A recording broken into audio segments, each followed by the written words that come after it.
To ya aka yi ka bar Kaduna haka je kasar Imo? Kuje aikin ne.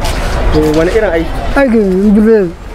To ba mu labari ya aka yi ka daɗe a can ko baka dawo ba? Tantin na after na kan da shi ko after na shi. How long? Tantin na. To masu bibiyan mu wannan bawan Allah da kuka ga ya fara magana ba Beyarabe bane ba kuma Inyamuri ne, Bahaushe ne, sunan shi Ilyasu Musa, mazaunin wani ƙauye da ake cewa Labar da ke bayan jaji nan Kaduna. Ashe ya ɗauki tsawon lokaci ana safarar 'ya'yan Arewa. Wannan bawan Allah da kuka gani tun 1987 shekara kusan 45 kenan wani bawan Allah ko ya zo ya ɗauke shi da shi da abokin shi ya tafi da su Imo State. Yanzu an dawo da shi ne domin ya ga 'yan uwan shi. Akwai waɗanda suka zo da shi daga can Imo din, wato Muhammad Ibrahim Shekarau da kuma Dahiru. Sun muna bayanin dalilin da yasa suka zo da shi tun daga Imo suka zo da shi Kaduna. Shi dai ana wannan latizon tun suna yara. Wani Inyamuri ya same su nan ya taho da su biyu suna mai biredi, kamfanin biredi a nan. To sai kamfanin biredin shi sai ya durkushe a nan, da sai ya ruhe shi a nan sai ya buɗe wani can ƙasar su ƙasar Imo State, sai ya tare da su biyu. To da ya tare da su biyu sai kamfanin biredin nashi kuma na can kuma sai ya durkushe shi kuma Inyamuri sai ya mutu. Da ya mutu shikenan sai kuma wani mai kuɗi ya gane shi ya ɗauke shi ya aje shi ne mai gadi gida. Inyamuri can Imo din shine mai gadi, to yana mai gadi na gida, duk wata yana biya ne salary, shi kuma sai ainihin mai gidan shi kuma sai mutu yau wata biyu da aka yi biran shi. To shi ko ganin mutuwar mai gidan nashi shi kuma ya tada hankali ne, kullum yana kuka shi dai yana son a kai shi arewa, shi dai dan arewa a kai shi arewa. Ni ce to ainihin arewa ni ban san garin ku ba, amma na san Kaduna da haka ce kuma na san Kawo, lalle don na sani, amma in na zo Kawo ban san gidan ku ban san garin ku ba. Sai ce shi in ya zaka daga can yana ce muna sunan garin su Laba.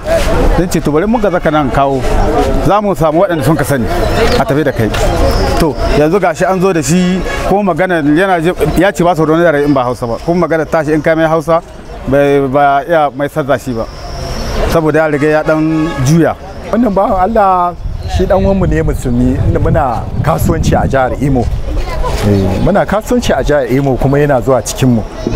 To dutu da mun gan shi mutumin arewa ne, yana zuwa cikin mu da watan azumi zai kama bakin shi, inda mu muke kama baki watan azumi.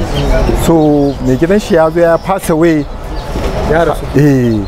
hankalin shi sai ya tashi, ya zo yana ta ma 'yan uwan masu gidan kuka, yana sai dawo arewa.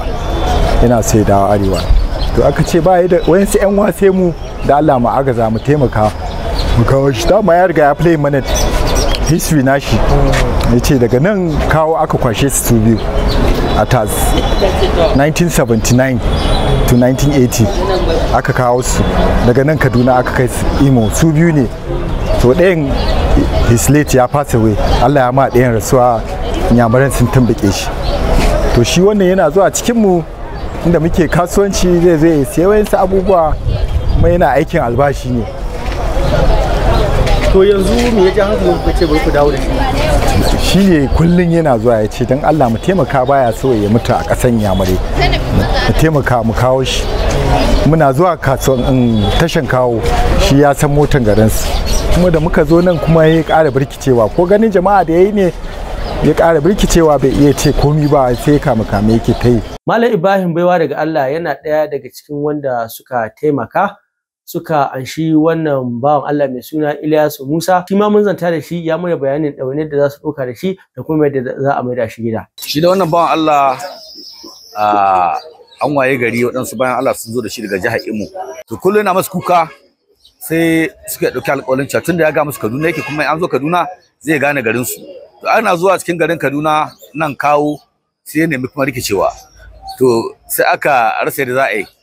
To shine aka san cewa ai tun da kusa ga garejin Kawo ne akwai yan yunar kuma su da ma aikin su taimakon jama'a.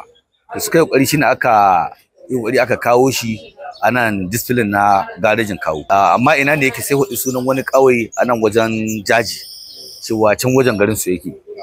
To zaka kokarin da ake yi, ita hukumar yunar ta bada, musamman ta bada mota da kuma jami'anta cewa ai kokari a tabbatar an ga yan uwan shi an mika shi a hannunsu insha Allah. To masu bibiyan mu kamar yadda kuke gani ga ana an kamo hanya za a tafi da wannan dattijon wanda ya zo daga Imo, gashi nan ana ta shirye-shirye ga kayan shi nan za a saka cikin mota, daga nan kuma gashi nan an shiga mota din, daga shiga mota din kuma yanzu gashi nan dai ana ta shirye-shirye ta yadda za a wuce da shi ana gaishawa. To yanzu kamar yadda za ku duba ga motar nan yanzu ta tafi, ga ta nan tana tasowa. To yanzu ga motar nan da kuke gani ga ta nan an kama hanya za a je garin su shi wannan bawan Allah wanda ya zo daga Imo wato Labar. To jama'a wannan shine garin Labar din yadda kuke ganin yanayin garin, wanda wannan Malam Musa Ilyasu din wanda ya dade a garin Imo ya ce ne garin shi. Yanzu ga tawagar mu nan da muka karaso a garin wato Labar din da ke bayan jaji da ke nan cikin garin Kaduna. To gashi nan muna zazzagayawa garin, mun iso ga munan mun isa garin na Labar kamar yadda kuka gani. To daga nan muka dan zazzagaya cikin garin muka tambaya, sai muka garzaya masallacin Juma'a kamar yadda kuka gani. Mun fara zantawa da babban limamin masallacin garin Malam Hamza Yusuf, ya muna bayanin ta yadda suka karbi wannan bawan Allah. To bawan labari illa labarin da kuka bamu cewa gashi kuma kuka tausaya mashi, kuka yi taimako domin Allah, kuma ya yi ishara da cewa garinsu yana gabar da Labar ne, ba nisa. To amma gabar da Labar muna tare da ƙauyukan da ke gabar da Labar gaba ɗaya anan, suna nan anan, amma tun da ba mu da wani labari, kuma inda akwai wani labari cewa akwai wani wanda ya bar gida tun wannan lokaci har zuwa yanzu ana neman shi, to da sun ba da shaida. To ba a samu ba, amma babu mamaki in za a ba mu lokaci, idan an je da shi a ba mu namban waya, za mu ci gaba da bincike daga nan ba kusa da Labar ba har nesa da Labar, za mu baza da jama'a a dinga bincike. In har Allah ya sa aka samu, to za mu kira ku a waya mu ci ga inda yake. Daga shine Malam Ibrahim Baiwa daga Allah ya shine ya jagoranci zuwa wannan garin na Labar da ke bayan jaji. Shi ma muna ƙarin bayani akan abin da ya faru. Malam akwai almajirai tare da shi da yawa, waɗansu ma almajiran sakamakon masaukin yayi kaɗan suna kwana a waje ne. Shi yasa Malam ya bada shawarar cewa ya kamata a kuma da shi a garin Kaduna, a hannun tashi a hannun hukumar ita ta Union a bisa tallafawa ta a ƙarƙashin jagorancin Ciyaman Labasai, cewa a koma da shi a hannun tashi a hannunsu, cewa idan Allah ya sa an samu labarin wanda yan uwan suna ba labarin cewa akwai dan uwansu da ya dade bai dawo ba, to yanzu an gan shi. Sakamakon idan an ban mashi an ban mai ɗawainiya, akwai almajirai masu karatu da yawa, akwai ɗalibai da yawa masu karatu, babu inda malam zai aje sa. Don haka ina ganin a tunani wannan shawarar ta daidai. To al'umma kullum ƙarin bayani da muke yi akai, zuwa cirani ko zuwa garin da ba naku ba shi bane dalilin da za ku dawo. Yanzu daga ƙarshe an zagaya da shi a garin, an zagaya da shi garin, kowa ya ce bai san shi ba. Daga ƙarshe waɗanda suka zo da shi daga can Imo ɗin an haɗa su da shi yanzu sun koma da shi. To wannan abun wa gari ya waya, ka je ga wani gari ka bar garin ku ka ɗauki wannan tsawon lokaci a ce baka dawo. Bayan nan kuma sakacin da iyaye kuke kuna barin ƴaƴanku har ana ɗauke su aje da su wani garin da ba su sani ba. Da gaske ne ya kamata a sa ido. Allah ya ƙara tsare mu da mugun ji da mugun gani. Muna godiya.